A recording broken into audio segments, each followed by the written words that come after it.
Jaycee Lee Dougard was 11 years old when she was kidnapped. Everyone thought there's no way she's still alive. Pretty, young, innocent child. We've never heard of a child being found after 18 years. New details in the Jaycee Dougard case. Very happy to be in front of you under these circumstances. When she reappeared, everyone was wondering, how did she survive that long? I can't fathom how I kept it together. How could she have been abducted in broad daylight? Jaycee's stepfather watched helplessly from a distance. This has never happened before. Every parent's worst nightmare. Why is it that probation officers failed to find her 60 times? That's what I don't get. I offer my apologies. Mr. Mesner, we just want to ask you a question. They hear a report their kids living in a backyard, and they're not curious at all. Find out how her captors evaded authorities. If you stay in this front room, place you in restraint, because right now I'm searching the house. Oh, he's an arrogant little guy, isn't he? And what happened 18 years later that led to her rescue? I happened to just turn and see the two young girls, and something's not right. What's the one mistake parents should never make? But you never think it's going to happen to you. Pure hell for 18 years. How did Jaycee Lee Dougard come face to face with death and escape? I wanted to see her more than anything. Jaycee walks up the hill in front of her house to catch the school bus.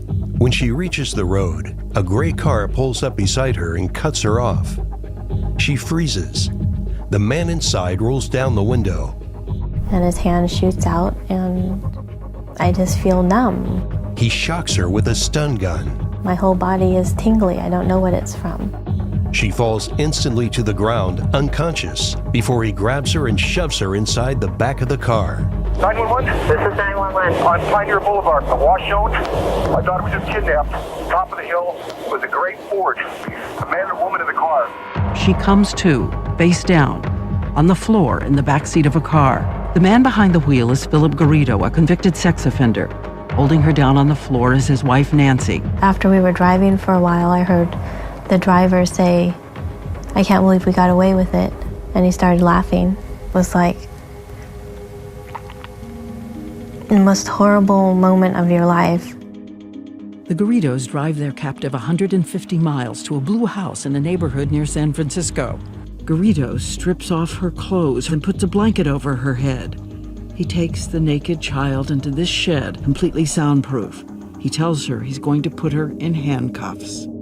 He sees me hesitating and picks up the stun gun. He explains to me that he took me so I could help him with his problem so he wouldn't have to bother anyone else. He says that by me giving him an outlet, I am saving others. And then he said he'd be back later. And he shut the soundproof door and then the other door with the lock.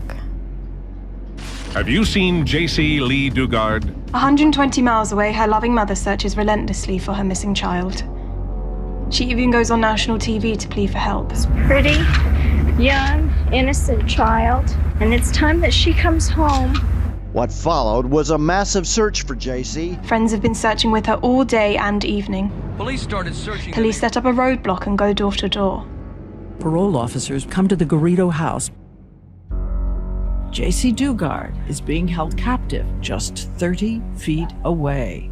You can hear Nancy Garrido attempting to distract the officer, pestering him. What does a parole agent do for his parolee? Ma'am, you can come in the office and we'll discuss that. The other at an appropriate time. The other right guy. now I'm doing a search, and I'm really if you stay in this front room, and I don't have to place you in restraints, because right now I'm searching the house. And so the parole officer leaves. Yeah, I'm doing everything I'm supposed to do. I know it. They never looked hard enough in the backyard. There is a window above my bed. There is a towel and blinds covering the window, so I can only see a little bit of light. I grabbed a corner of the towel with my teeth and wiggled and maneuvered until I could see out of the window as best I could. She sees moonlight streaming from the towel. It makes her think of her mother.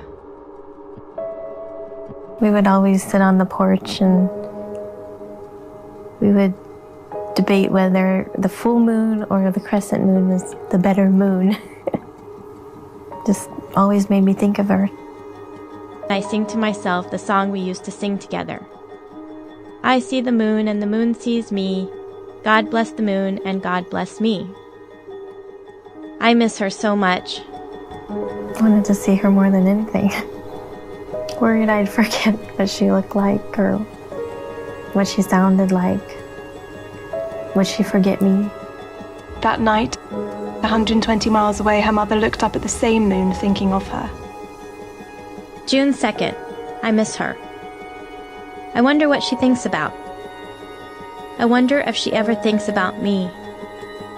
Sometimes I hope she doesn't, because I don't want her to be sad. And sometimes I wonder if she is happier that I'm not around anymore. And when Garrido happened to notice that the little girl had signed her name, Jaycee, on that journal, I actually wrote my name, and I tore it out when he saw it. Because he said you had to. Yes, that was the last time. I remember crying, just tears running down my face. Her mother is still pleading with everyone to keep on searching for her. She is coming home. That gives me a lot of hope, a lot of optimism. Somebody's, feeding me dreams for a reason. Asking police to keep looking. She never gives up hope, even as 1 year passes. And a second. She even kept Jaycee's little bedroom untouched. And I definitely like to be in here, being next to her. Even though she's not here, she's still in my heart. And 2 hours away in the backyard, Jaycee Dougard is still bolted in, not allowed to go outside. One night, the Garridos are with her. And then they tell you they think you're pregnant. Yeah. Jaycee Dougard started to feel strange. She starts to go into labor. No one is around. She's alone, trapped in the shed. The contractions last into the night. I twist and turn and try to find a comfortable position, but nothing helps. It seems like it is taking forever, and the baby is still not coming. I've never been in so much pain in my life. She came out, and then I saw her. She was beautiful.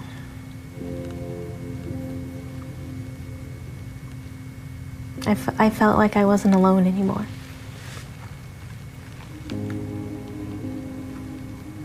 Had somebody, and I knew I could never let anything happen to her. I didn't know how I was going to do that, but I did. 3 years later, another birth in the backyard.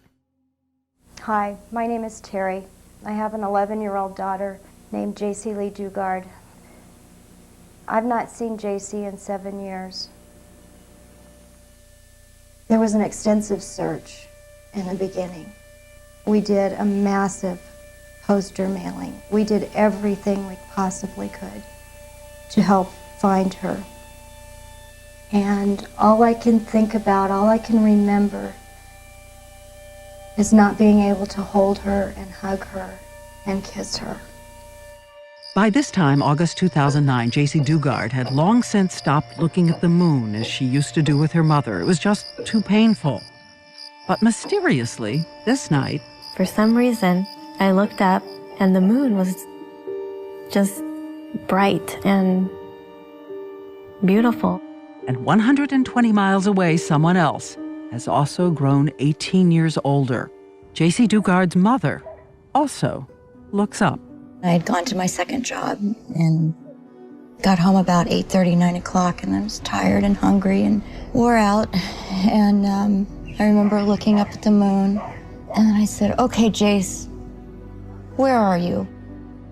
It has now been 18 years. Philip Garrido is increasingly taking his delusions public. He decides to go on the campus of UC Berkeley. So he came in wanting to host an event on campus, and he says, "You're gonna love this. I need to talk to you. I've got something that the entire world is gonna wanna know." While he's talking, I happen to just turn and slightly and I see the two young girls that were standing on the outer aisle. And I look over at the girls, and so I said, "Well, whose children are these?" And he says, "They're mine." So I said, "Hi girls, how are you? Come on in." And they sort of just kind of stayed propped. And so I looked at him and I look at the girls and he's going on and he's extremely animated and they are not. I went to Allison and asked her if she could, I told her what I had. I said, "Allie, this guy is in my office. He's got these two young girls. Something's not right." The two women engaged Garrido in conversation, pretending to be interested in his delusional rant, and as soon as they could, ran to check who he was. They discovered in horror he is a sex offender. And I'm thinking, he's on parole, he's huge, and he's got this record, this violent record. This is not going to be good. The family is separated. The questioning continues. There's a problem. A frightened Dougard keeps sticking to the script Garrido has given her and keeps saying her name is Alyssa. She asked again for my name, and I told her I couldn't tell her. I felt like I had just been waiting for the right question. She asked for my name again. I said I couldn't say it. I wasn't trying to be difficult. I told her I haven't said it in 18 years. I told her I would write it down. I wrote down my name for the first time in 18 years. Jaycee Lee Dougard. It was like breaking an evil spell. In that moment, I felt free. Stunned police officers ask if she wanted to call her mother. They're like, you can see your mom, and I'm like, I can see my mom? I remember saying, come quick. And I remember telling you, I'm coming, baby, I'm coming. I was convinced that this day would never happen. For the longest time, I couldn't remember what she looked like. Finally, I took a deep breath and made myself walk through the door.